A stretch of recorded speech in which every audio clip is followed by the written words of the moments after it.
ఇక double iSmart cinema తర్వాత రామ్ పోతినేని హీరోగా మహేష్ బాబు డైరెక్షన్లో ఓ సినిమా చేస్తున్నాడు. ఈ సినిమాలో సాగర్ అనే పాత్రలో రామ్ కనిపించనున్నారు. ఇక ఈ సినిమా నుంచి భాగ్యశ్రీ బోస్ ఫస్ట్ లుక్ ని విడుదల చేశారు.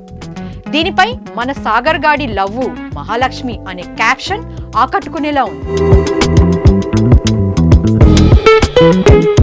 ఒక సక్సెస్ కోసం ఎప్పటి నుంచో తీవ్రంగా ప్రయత్నిస్తున్న నితిన్ ఈసారి ఎలాగైనా పెద్ద హిట్టే కొట్టాలని చూస్తున్నాడు. ప్రస్తుతం నితిన్ హీరోగా వెంకీ కుడుముల దర్శకత్వంలో మైత్రి మూవీ మేకర్స్ నిర్మిస్తున్న action entertainer robin hood.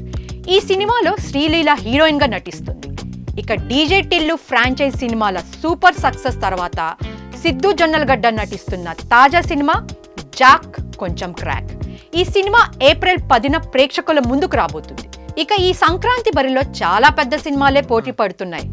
Ram Charan game changer తో పాటు బాలయ్య డాకు మహారాజ్, వెంకటేష్ సంక్రాంతికి వస్తున్నాం సినిమాలు బరిలో ఉన్నాయి. మరి ఇందులో ఏ సినిమా ప్రేక్షకుల్ని మెప్పిస్తుందో చూడాలి.